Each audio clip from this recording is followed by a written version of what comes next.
Father, thank you for your goodness and mercy to us in Christ. Thank you for a place like Union University with students and faculty and staff like those who are here, and the way that you have positioned us to have conversations about life and about what it means to be made in the image of God, and the importance of following you in everything that we do. We're grateful for Life 139 and for the way that they are hosting these conversations. And we pray that you'll bless our meeting this evening. Help us to think your thoughts after you and guide us as we talk to one another about such an important issue as contraception. Hear our prayer and receive our gratitude in Christ's name. Amen. Thank you. So thank you guys again for coming. I'm really excited for this event, and I know our group has been very eager for this day to happen. We tried to put on this event back in the spring, and the Lord had a different plan, and because of that, we were able to add Dr. Ben Mitchell into making this event possible. So many of you have come probably out of interest, out of a desire to learn. Some of you guys may be concerned or confused about why these two things, Christian ethics and birth control, how they go together. Some of you may be currently on birth control. Some of you guys may have a health concern where you're genuinely interested in learning and being more educated on this topic. Whatever it may be, we hope that this is an informed discussion where you walk away with more information than you came in the doors with. So first of all, our reason for this event as a club, since this is hosted by Life 139, can we get our members or any of our officers to show their hands? Who's here? Oh, great. Thanks for coming, guys. All of the hands that you saw, all the people here, this event is made possible because of them. We are a pro-life organization, and we believe that life begins at conception and that every life has a purpose, and we want to be able to have those relevant conversations on our campus. So it is our hope as a pro-life organization to address this hot topic that is relevant to our friends, to our own sexuality, to our future families, and also to think more critically and informed as scientific technology advances. We want to have that kind of conversation in the realm of Christian ethics. So first of all, let me cover what this event is not, our policy on it, and then what this event actually is. So first of all, this event is not an endorsement to use birth control. It's not a vehicle to be sexually active, but we also have a union policy as a pro-life group on our ethics behind this. We believe in abstinence before marriage completely. We do not endorse abortifacients or drugs that intentionally stop the life of a child. We believe that there are natural alternatives to birth control that address hormonal imbalances and heal problems like endometriosis, and that is another conversation. We believe in addressing issues of contemporary culture with scripture as the foundation of truth, and that's what we believe as a club. So this is what this event is. We want to empower you with information.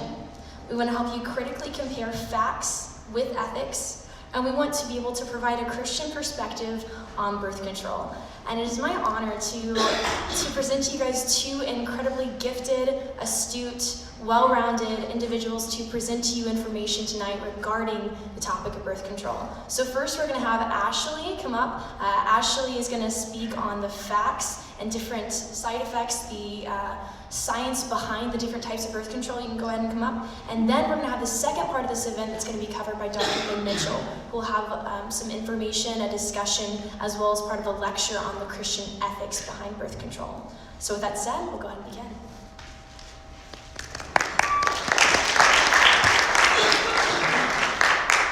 Thank you, guys. So before I dive into the actual presentation, I just wanted to introduce myself because I don't believe I've met hardly any of you guys.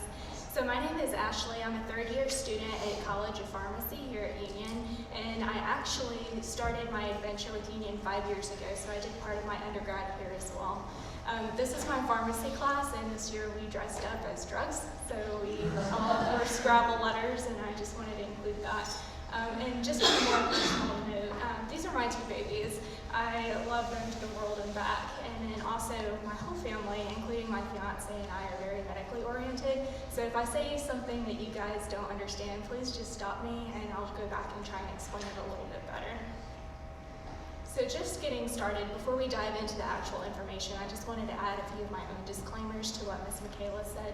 So this presentation is designed around the specific scientific facts regarding the forms of contraception with risks and benefits highlighted from the pharmacy literature. This presentation does not address the ethical portion of birth control at all, and it does include both pictures and diagrams of birth control methods, and I will use the language and anatomical terminology, so keep that in mind as well. Finally, on this slide, if you see the little RX in the corner, that means that you do have to get the birth control method that I'm talking about through a physician, and it's prescription only. You'll also see this picture come up a lot on my slides, and it's going to show you exactly where the birth control method that I'm talking about is working, just so we can facilitate understanding just a little bit more. So this is the actual picture from the information that I'm getting. So needless to say, I'm not going to be able to touch on everything about each and every single form of birth control. There's just too much to go through during the time. So I tried to pull the most relevant pieces of information. But if you guys had a specific question or wanted me to touch on something, I do have a time for questions at the end of my portion of the presentation, and I'd be happy to address things I wasn't able to include on the presentation. So there's a few different reasons why people might use hormonal birth control, and this ranges everything from acne to controlling diseases like endometriosis or headaches, to reduce mood swings and regulate the mood of a woman, and it can also do things like reduce the severity of the period. In addition to that, it does have the benefit of adding contraception for couples as well. So a couple definitions that I'm going to use pretty openly in this presentation is, first of all, birth control. This is the use of any practice, method, or device to prevent pregnancy from occurring in a sexually active woman. This was pulled directly from the CDC website, so this is the official definition of what birth control is. In addition to that, I'll talk a lot about effectiveness of each of the methods, mostly to set Dr. Ben Mitchell up, and also to just talk about the different birth controls in general. Effectiveness is when a woman uses that form of birth control perfectly 100% of the time for a year, and then it measures how many people will get pregnant despite using that method of birth control over that year. So for example, if you see about an 80% effective rate, you'll expect 8 out of the 10 people who are using it to not become pregnant and 2 people who are. And I also have the 90% effective rate there just so you can understand it a little bit more.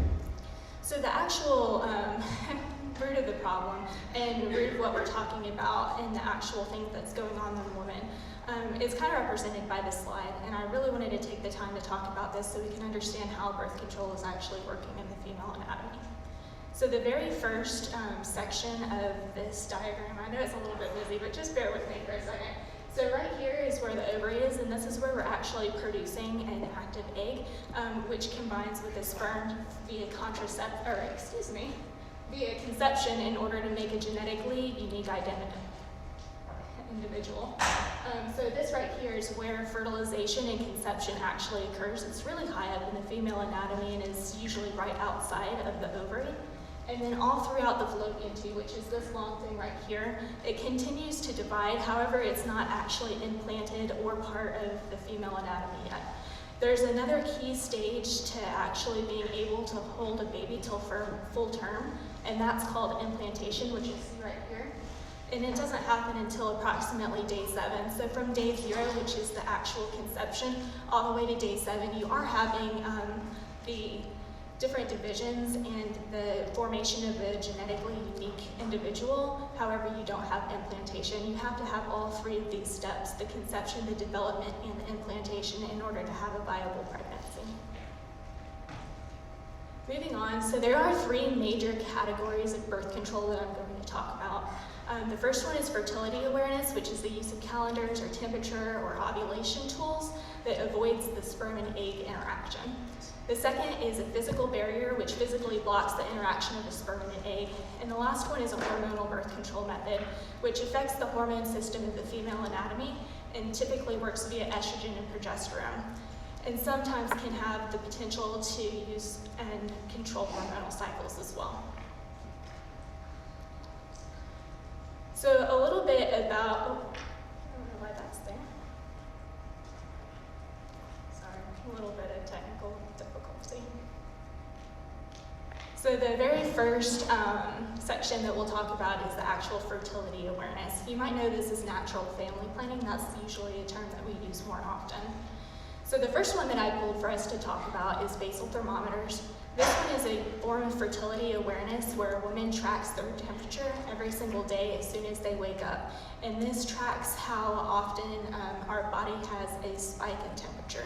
This is really unique because whenever ovulation occurs or the formation of a viable egg, the female anatomy is slightly hotter or a temperature more than normal. So by using a basal thermometer and taking it as soon as a woman wakes up every single day, they can track that change to estimate when they have the production of their egg.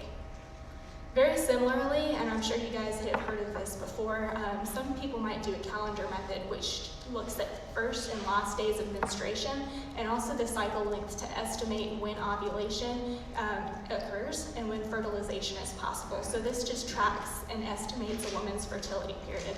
There's a lot of different ways that people use the calendar method, and a lot of different apps have been made for this. So you might see something like this on the App Store.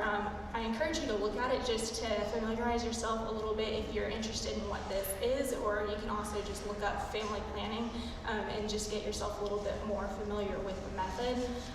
And this does not introduce anything into the female anatomy, which is why it is desirable for some patients. In addition to the reason that there's not any hormonal introduction, it is also preferred for some various religious groups. However, this does not provide any STD protection at all for women. So usually whenever this is used perfectly, as we discussed previous, it can prevent pregnancy about 76 to 88% of the time. The next class of birth control method is physical barriers, and that includes everything from female and male condoms to spermicide, diaphragms, and cervical sponges. I did not pull these out individually to talk about, but rather kind of hit on it as a whole. So some reasons why people might be using barrier methods instead of hormonal birth control or family planning is there's no need to maintain that form of birth control during periods of abstinence. In addition to that, the latex condoms can prevent STDs, or sexually transmitted infections, and are typically low cost and very accessible. In addition to that, people also don't have to have a prescription for it, so that might be another reason why people are using this method. Some concerns that some people might have of using this method is that because a lot of the condoms and methods include latex, it can also have allergies for a woman who is allergic to that compound. In addition to that, a lot of people don't use this form of birth control properly, and I've listed some reasons why that might be the case below, which reduces its ability to work from a literature 98% to an actual of about 85%. I did pull out one, though, that I wanted to talk about specifically, which is the spermicide, mainly because this is the only method of physical birth control, or the physical barrier, that does introduce a medication into the female anatomy. The way this works is a gel is inserted and it kills sperm upon contact. Because the medication is actually being used, it does have a risk for vaginal irritation, burning, increased risk for urinary tract infections or vaginal tears. However, you don't have to use this method unless intercourse is actually occurring. So some concerns that someone might have about using this is that it does not prevent sexually transmitted infections, and it does have very significant vaginal irritation. If you look at the diagram that I have right here, I've also placed where this drug is working, and it works before we actually get into the female anatomy and works before the cervix. In addition, it's only about 71% effective, so that's something else to consider as well. So the biggest class of birth control, and the one that I'm sure all of you guys are here to hear a little bit more about with Ben Mitchell, is hormonal contraception. So this works in three primary ways. The very first one is up in that box, and it works by preventing the ovaries formation of an egg in the first place. The second is on the side of the uterus. By thinning out the uterine wall, you can prevent implantation.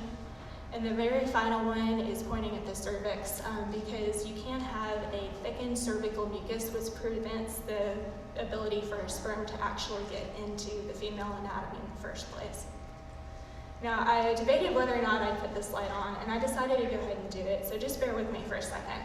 Because what hormonal birth control does is it tricks our body into staying into one phase of a woman's cycle, which is this slide over here. by giving us enough estrogen and progesterone in order to keep your body thinking that it's about to get pregnant or that it's already pregnant. So it mimics your body into staying into this regressional phase so that you have no actual formation of an egg in the first place. The formation of an egg happens in the first half of this diagram, and then your body's going to get stuck with hormonal contraception in the second half. So just some blanket concerns or things to keep in mind with hormonal contraception is it does have a very broad array of side effects, including nausea, vomiting, breast tenderness, mood swings, spotting, weight gain, and also an increased risk for blood clots. Specifically with this medicine, anyone who smokes should not use it because it does dramatically increase risk for blood clots, and that's something to absolutely keep in mind. In addition, because you are taking an oral prescription, sometimes it can interact with other medications such as antibiotics and might reduce its ability to work properly. So the one that you guys are probably most familiar with out of the hormonal contraception category is the pill. So this is taken by mouth every single day and works in the same 3 areas that I just talked to you guys about previously. And the really good thing about this, and some people might use this because of this, you can individualize the therapy drastically for each individual. So someone might be needing a 7 or 5 day period, while others might need to skip cycles entirely, depending on whether a female is using it for prevention of a disease. It might be good to use the pill because you can actually prevent menses altogether, which could prevent the progression of some diseases. Some concerns that you might have if you're using this is that it's required to be taken daily at the same time, usually within 3 hours, and consistency is required. Because consistency is such a big issue with things like the hormonal birth control and the pill, the effectiveness is usually around 91% because individuals tend to take the pill at the wrong time or accidentally skip doses, or even if you go on vacation, you could leave it behind and not have it during that time. So that's something to keep in mind. The second one that I wanted to talk about is the hormonal patch. It has the same active ingredients as what the pill does. However, it's a little bit more concentrated so that it can go through our skin. So the way that this works is it's a patch that's applied transdermally or through the skin, and it's usually put on a fatty area of the body like the back of the arm or near the belly. And this allows the hormone to go through the skin and start working in your body just like the pill does, except for you're not having to take that pill every single day. Usually the patch is replaced once a week for 3 weeks and then removed fully for 1 week. And during the 1 week where the woman does not have the patch placed on them, that's the week that you can expect the period or menses to occur. So this also works exactly the same as the pill, like I said, and prevents the production of an egg, thins the uterine walls, and thickens the cervical mucus. Some reasons why people might be using this over another form of birth control is that because it's only needed to be replaced once weekly, rather than taken every single day, it's a lot easier to be compliant or stay up with your therapy. Some concerns that are specific to the patch in comparison to the pill is that it does have higher emotional ability and mood swings, and all the adverse effects that we talked about at the very beginning, like breast tenderness or the mood swings or weight gain, you might see it a little bit more because there is more of that medication in the patch. In addition to that, there's no improved efficacy from this method. It's still at 91% and is still prescription only. The next one that I pulled is called the NuvaRing, and much like the patch and the pill, it works in the same exact way. It's just a different delivery method. So you'll see the picture here is this weird translucent ring, and it's about the same consistency as a hairband. And this entire device is inserted vaginally once a month and then removed for a week in order to get your hormones. So some of the reasons why people might be using this method over one of the other forms of hormonal birth control is that the one ring lasts the whole cycle, and it's easier to stay on this medication due to the reduced compliance. In addition to that, just like the patch, because we are introducing more hormone than the birth control, because it does have to go through the skin vaginally, you will also experience the higher emotional mobility or the mood swings or the adverse effects that we talked about. And again, the effectiveness is still around 91%. The next one that I pulled is the birth control shot, or the Depo-Provera. This one works in the same exact way as the other ones, but again, the delivery method is just a little bit different. So the way that this one works is every 3 months, you get an injection into a large muscle group. This is usually done in the hip or the buttocks region because the muscle is large enough to hold that amount of medication. And the way that it works is it kind of makes, I don't know how to explain it very well, it's like a little depot or a slow release pocket of fluid that is slowly taken into your body and used for hormones. So you get a whole lot more hormone all at once and it's slowly absorbed over time. So that's why it can last for 3 months, but on the downside, because it does make that pocket of fluid, sometimes that fluid doesn't dissipate the way that we intend it to, and it can take up to 1 year for fertility to fully return, or up to 2 years. It can cause some spotting or some irregular cycles.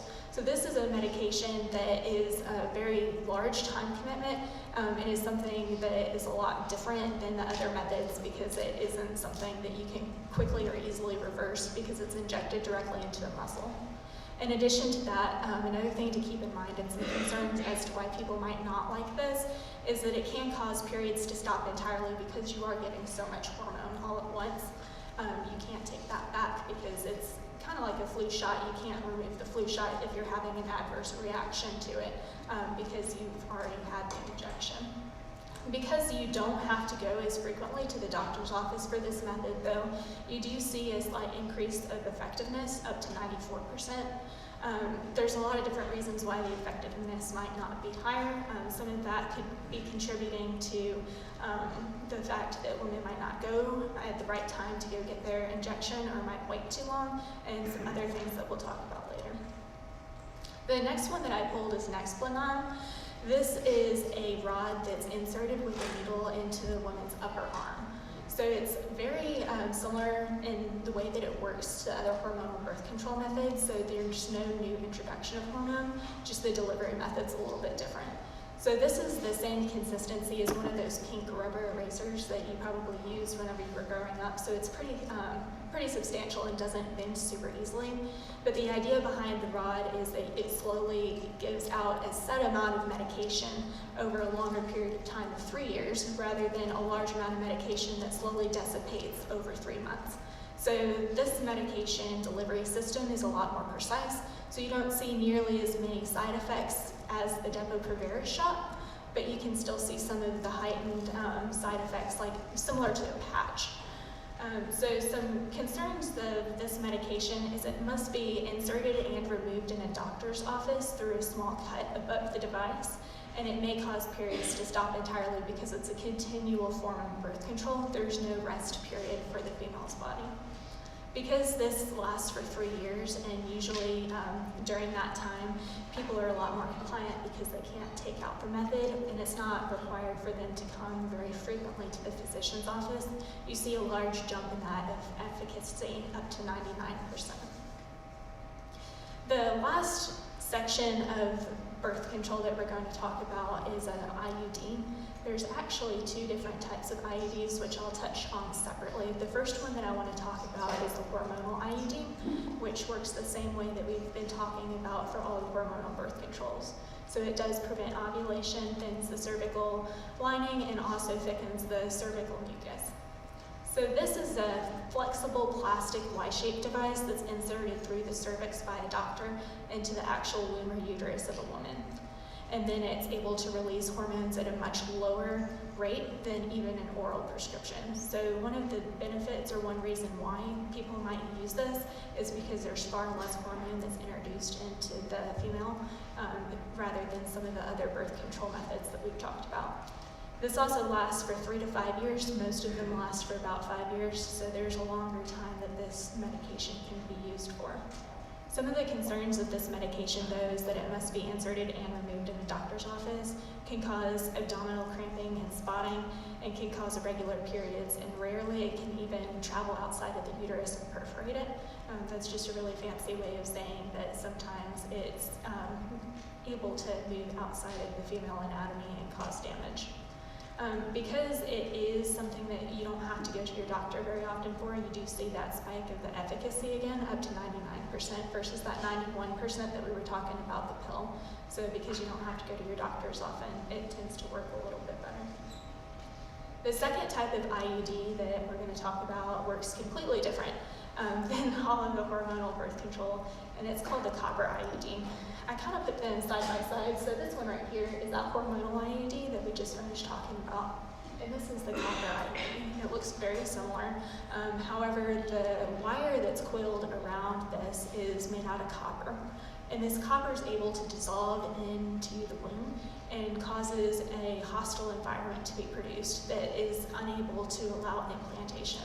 So if you remember all the way back to that one slide where I was showing you the implantation is a vital component of actually producing a viable pregnancy, this does prevent that.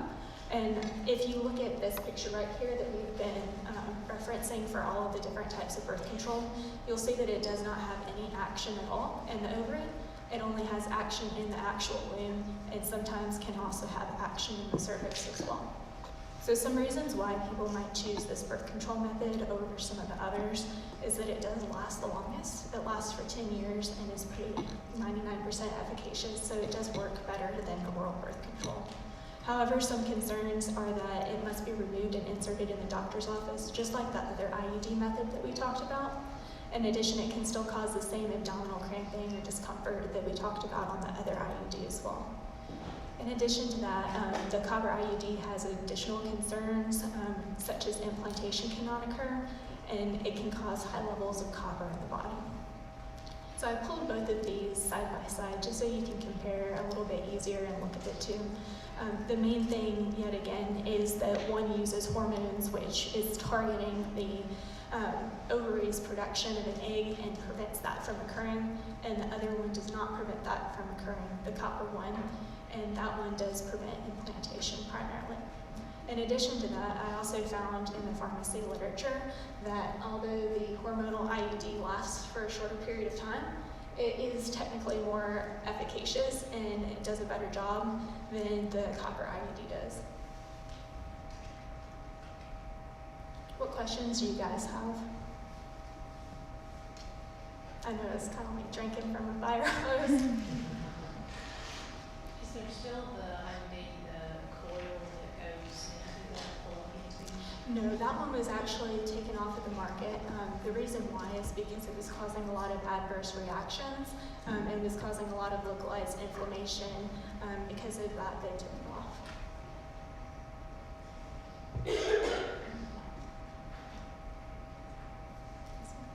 I've read before that the copper IUD works, like the copper ions work as a spermicide, sort of. But you didn't mention that. Did you not find that in there? Did I miss it or something? No, you're right, and it does do that as well. One of the reasons why I didn't put that on is because I wanted to highlight more in contrast with the hormonal IUD. But you are right, it does also have the ability to kill sperm as well. But it also has additional mechanisms of how it works too. Okay. I just didn't know if it was only preventing implantation or if it was something. No, that's what I was trying to kind of hint at with the, if you can see right here, I talked a lot about this one, but then I have this right next to the cervical area, and that's kind of hinting to the fact that the sperm can't enter through the cervix. Do you know how effective it is as a spermicide? I do not know. The way that they do the studies to kind of determine the efficacy, they don't break down the specific sections of how the medication's working.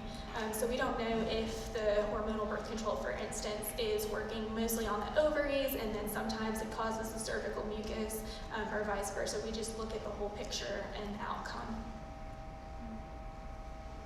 Hi. Isn't there a type of fertility awareness that measures, or kind of tracks cervical fluid that you chart? Mhm. I've heard of that. Yes, you are right. That's another one of the family method plannings. So the way that that one works is that the consistency of the cervical fluid changes throughout a female cycle. So at some points in a month, let me move back a few slides.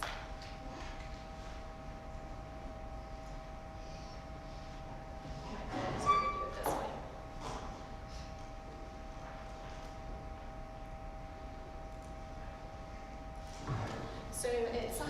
of the female cycle, like out through here, the cervical fluid will be a lot more watery and won't be very thick. However, whenever a woman becomes in the infertile and the fertile side right here, it can become a lot more thick and viscous and a lot more stringy. So people can actually track how that cervical fluid looks and feels on a calendar very similar to this and get a very similar effect to the actual calendar method. So that's what she's talking about there. This might be a weird question. Like the only birth control technically for guys is just a condom. Like why does it always seem like we're changing the egg hormones for female, not necessarily the male? That's actually a really great question. So the reason why females typically have the hormonal contraception and the different forms of contraception we talked about is whenever we're talking about the female anatomy, we produce usually just one egg a month. And males, they will actually produce millions of sperm a day. So it's easier to target the production of one cell than it is to target the production of literally millions a day. Because the male does produce them consistently. If we were to provide an oral birth control method for males, they would have to take the birth control method multiple times a day, and it would also be extremely high levels of hormone. So from a practicality standpoint, that's why we always target and talk about the females needing the birth control. Because if you remember the slide that I was kind of talking about, let me pull it up, about the hormone cycle. So we have a very definitive hormone cycle that happens in almost every single woman, same exact way. So we can target this hormone cycle a whole lot more efficiently than guys, because guys will have the same hormone at the same level all the time. So long story short, yes, one of the only methods of male, contraception is the latex condom, because it's really a lot easier to block the actual transmission of sperm than it is to actually prevent the actual production of sperm. Hi, so my little brother Ryan was born, or not born, but conceived while my parents were doing natural family planning. And they adhered to that cycle that you talked about pretty consistently. So, do you know, are there any natural explanations for how the guy came to be? Is he just tenacious? So the actual family planning, if you don't recall, it only works usually about 75% of the time. And the reason why it's low is even though we have a good idea of when ovulation is occurring, and the female, sometimes something can go a little bit different that month and they could become fertile one day, usually like one day more than what they're usually fertile, or 2 days after. Exactly. And in addition to that, the sperm can live in the female after it's gotten into the uterus for quite a long time. It's usually on average about 5 days. So if you put both of those together, then you can see the sperm hanging around for 5 days, and longer than when they've actually had intercourse. And then in addition to that, you could have an early release of the egg or a late release of the egg. So even though it's pretty close and it's a really great method to use, it's not 100%. So I noticed a lot of the side effects were that like the period completely stopped. So what are the effects on the woman, like when it's self-induced with the medication? Like what is practical? That's a really great question too. So depending on the different form of birth control and the different proportions of the hormones, you could see different things. Some, like the depot shot that we were talking about, because it's only one of the two hormones, it can increase risk for things like cancer. But whenever you have a more balanced hormone contraception, like the pill that has both different types, it usually works by pausing the female anatomy into that one phase where I said that it kind of acts like your body is either pregnant or stuck in that regressional phase. So it's not able to continue to the next phase cycle, and it doesn't continue to produce an egg. So that's kind of what you're looking at there. Does that hurt your body though, to stay in that phase? From the literature that I've seen and what they've told me in school, It typically doesn't, but sometimes it can increase the risk for cancer. And I believe Dr. Mitchell has a slide on that he'll go over about the cancer and the different rates. So I'm going to save that part for him. But generally speaking, in a healthy woman with very few risk factors, it is safe. For people who use things like nicotine or smoke, or people who have a genetic predisposition to cancer, it can have a little bit of an increased risk. The exact amount escapes me, but in general, it's usually okay.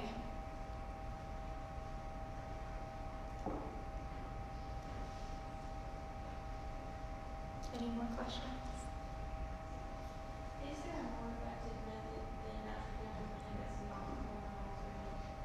So one of the great things about family planning is that it can be combined with other things too. The actual presentation is not long enough to talk about that specifically, but family planning can be combined with physical barrier methods, and it increases the ability for both to work. So the different non-hormonal contraceptions can be combined to create a little bit of a better combination without having the risk associated with hormones or the ethical concerns of hormones that I'm sure that you'll do a great job of talking about. So there is a little bit of a leeway there, and I can talk to you after if you want to know specifics or anything like that. What is the connection between using birth control to treat things like ovarian cysts? Because like someone will do it because it's just too painful. Things like that. So a lot of the connection to treating things like endometriosis or the ovarian cyst, the idea behind it is to stop the actual ovulation cycle entirely so that you don't have those fluctuations of hormones. I have a family history of endometriosis, so I've had a lot of family members who've had to do that, and they'll choose a form of birth control like the shot that stops, or the patch, and use it continuous without a week off, so that you can prevent the actual menses from occurring. And by causing that really level and even hormone all the time, your body doesn't have that reactive side effect of the ovarian cyst popping up or the endometriosis from continuing to evolve and get worse. So the idea behind treating is usually on the side of stopping the actual cycles entirely.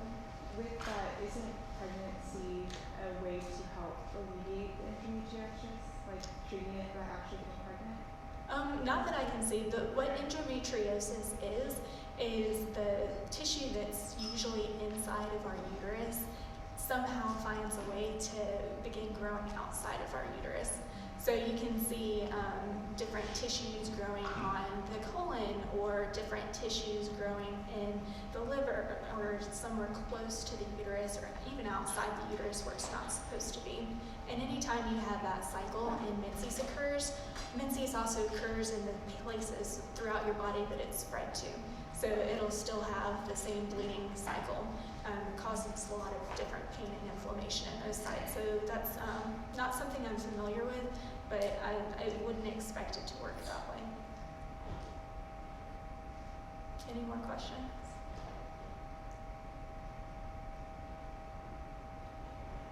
Thank you guys very much.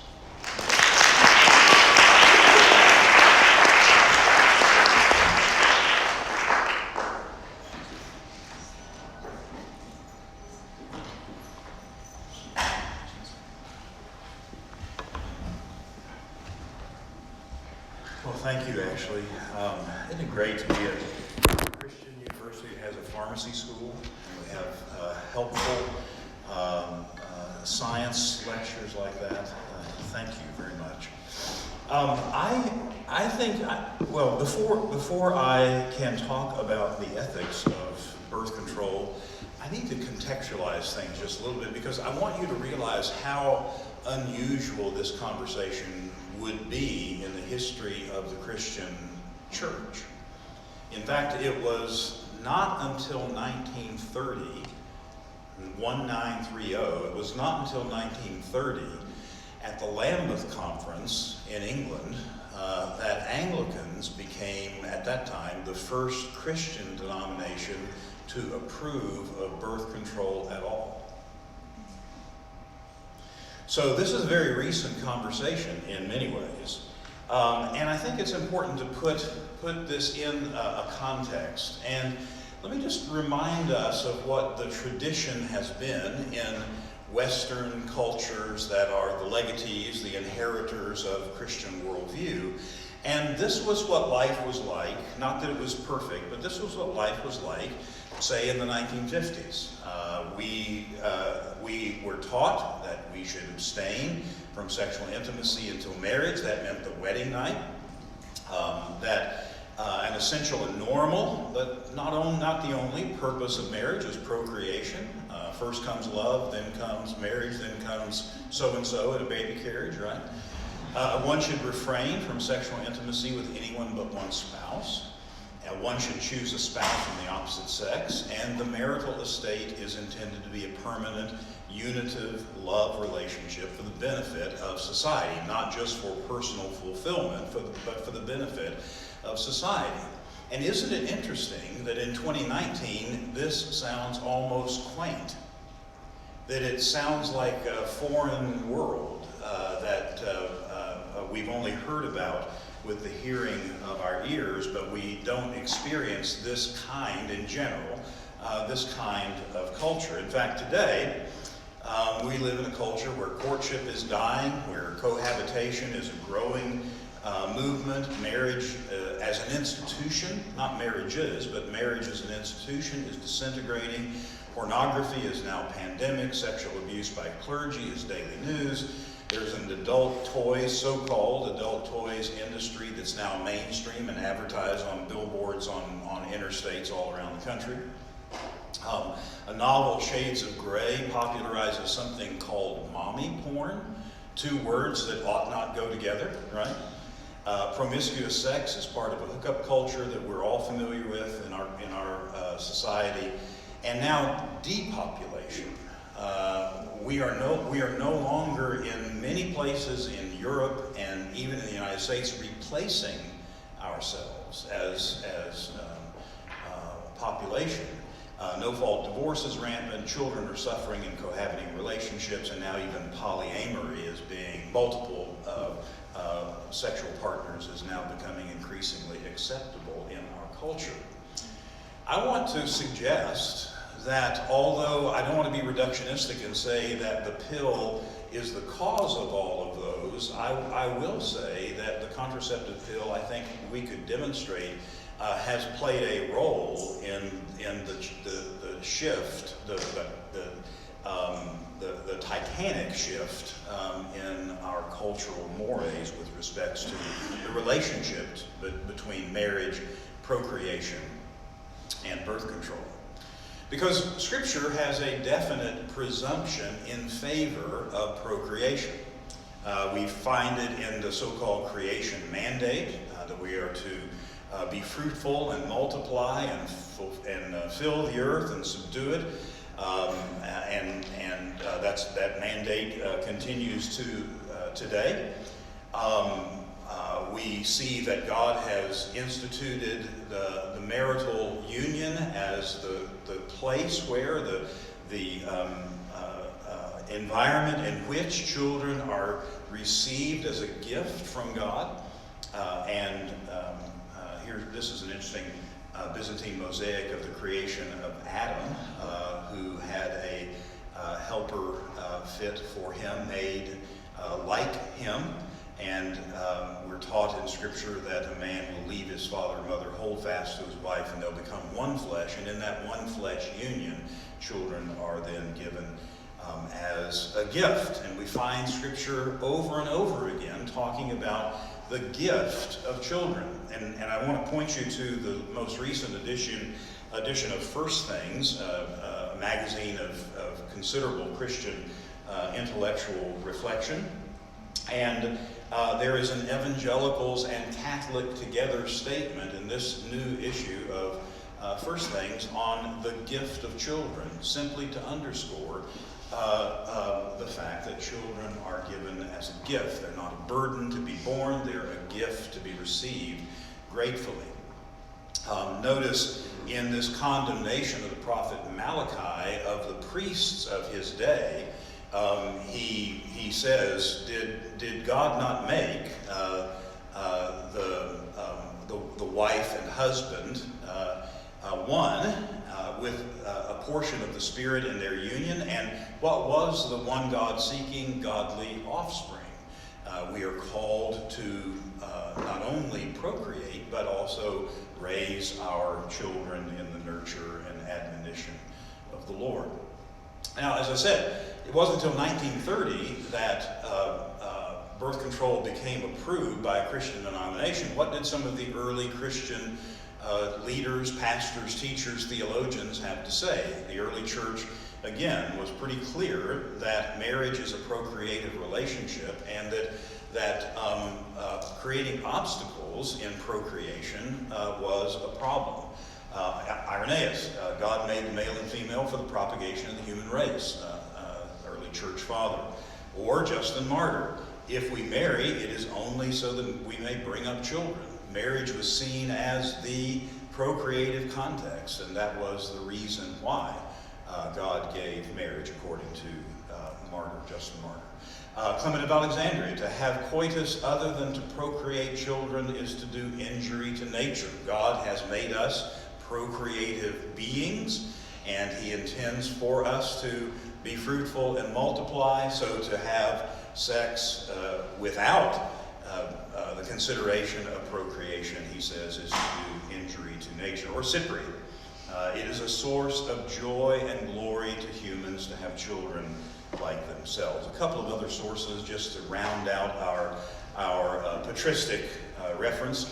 Cyril of Jerusalem, so this is 300 AD. We're moving through the calendar.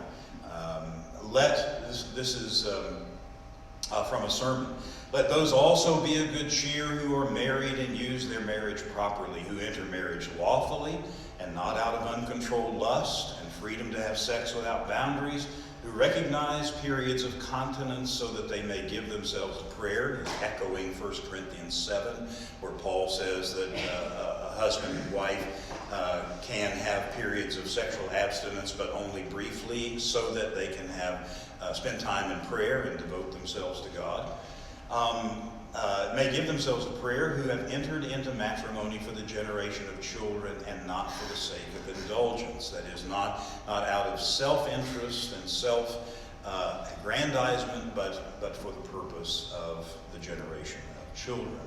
Or Chrysostom, in truth, all men know that they who are under the power of this disease, and now he's talking about the disease of covetousness, of wanting things that belong to others. He says, all men know who are under the power of this disease, covetousness, are wearied even of their father's old age. That is, they so want what belongs to somebody else, they can't stand the fact that their father won't die and pass on to them what he has gathered as assets.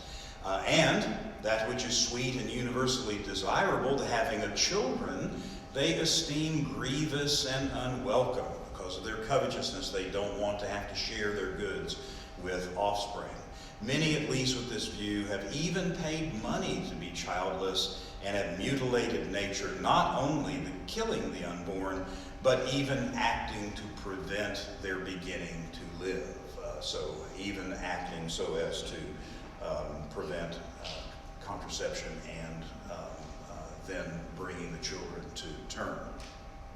So in the history of Christian reflection on reasons why birth control might be permissible, there have been some there have been some discussion, and some of these would not fall under the category of how Christians, at least any Christians that I'm aware of, have argued for birth control, and some would. So let me just walk through them briefly. The one reason people want to use birth control, and some Christians might say they want to use birth control, is because they want the control. And the drugs or barrier methods allow us to control our timing of children. So we talk about family planning when we're going to have a family, planning how many children we're going to have. We talk about family planning. I don't know any Christians who defend, at least Christian theologians or ethicists who defend the bare use of the use of birth control simply as a means of control. There are always other instrumental kinds of aims. I'll say more about that in a second. I don't know any Christians who will defend the use of birth control simply for convenience, that children are inconvenient, and that we don't want to welcome children. Because marriage and procreation have gone together, have been united in the Christian tradition, in Christian theological reflection, and because children are in Scripture over and over again regarded as a gift, I think the sense of Christian hospitality, if nothing else, helps us to welcome children into our home, and convenience seems to be a rather thin and unseemly reason for not welcoming children. And likewise, I don't know Christians who defend chosen childlessness, that is, who defend living an entire life as a married couple, choosing not to have children, and for the same reasons I just alluded to. I do, however, know of some Christians who would say there are certain contexts in which it might be risky to the children, say in a context in which there is religious persecution and a missionary couple might decide to practice some form of birth control so as not to create risk for their children. I think that argument can be made. And then there are, I think, many Christians, evangelicals especially, who have argued that economic factors and other stewardship factors mean that we are permitted to bring children into our lives when we are best prepared to care for them, and that to bring children into our lives unable to prepare well for them or to care well for them is a harm to the children. So a kind of stewardship motif. And I think you probably know plenty of Christians who would argue it or have argued that we're not ready to bring a child into the world. We're just getting our careers started. We don't have adequate incomes, and we're not ready to welcome them for their sake, not just for our sakes. And that's the way the arguments usually run. Let me just say, I think that I think good cases can be made from a Christian perspective. Good cases can be made for natural family planning, for barrier methods, but as Ashley outlined for us, those are not infallible. They either because they're not followed, the protocols are not followed well, compliance with the protocols are not well followed. There are pregnancies that occur with natural family planning, 75-80%. Efficacy, so that's by no means perfect, and there are other methods, even the barrier methods are not perfect. However, as Ashley showed us, neither are the hormonal contraception methods perfect. Even when they are followed perfectly, there are still failures in some cases. And I took this slide from the Journal of the American Medical Association, an article from 2014 on oral contraceptives, and notice the description, and Ashley covered this, but just to hit it again, that there are some hormones which do prevent ovulation, at least most of the time, not always, but most of the time. But when ovulation occurs, there are other hormones which might cause the thinning of the endometrium and prevent the implantation of the fertilized egg. Now, for those for whom the fertilized egg, the embryo, is a human being that has moral status, this would be a problem. This would mean that we might have an embryo which doesn't find a home in the uterus and therefore is expelled. And if unborn human beings, embryos, have moral status, that is, we should respect them, then that's a harm to those embryos. It's an abortifacient function that may or may not be intended, but it's an abortifacient function. And here's just another reminder. This is from the CDC. When you look at combined oral contraception, there are failure rates of 7% or so. It varies depending on the different type of contraception, as you heard from Ashley. But if we're talking about not allowing an embryo to implant, then those numbers are pretty significant, morally speaking, right? If there's a failure rate of 7%, then that means there have been what I think would be called sometimes breakthrough pregnancies, and yet those embryos sometimes do not find a hospitable environment in the uterus because of the hormonal treatment or therapy. I found this interesting too. I went to the website for Mirena, one of the hormonal intrauterine systems, and notice the warning. If pregnancy should occur, then you need to remove this because it can cause spontaneous abortion. So even the drug producer must admit that pregnancy could occur, that it might occur even with this hormone that is being administered.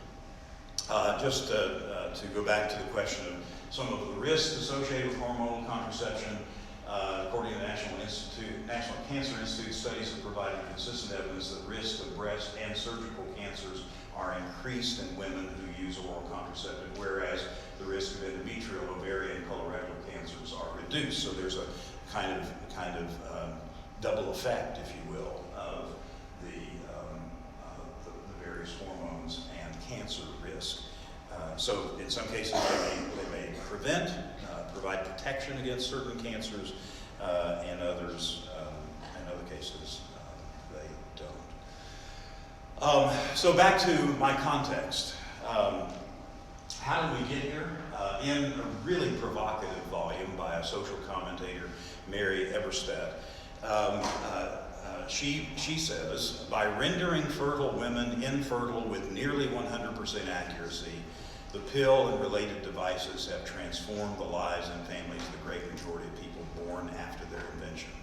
Modern contraception is not only a fact of our time, it may even be the central fact. She's making an even stronger claim than I was about the way oral contraception has changed the culture, in the sense that it is hard to think of any other whose demographic, social, behavioral, and personal fallout has been so profound.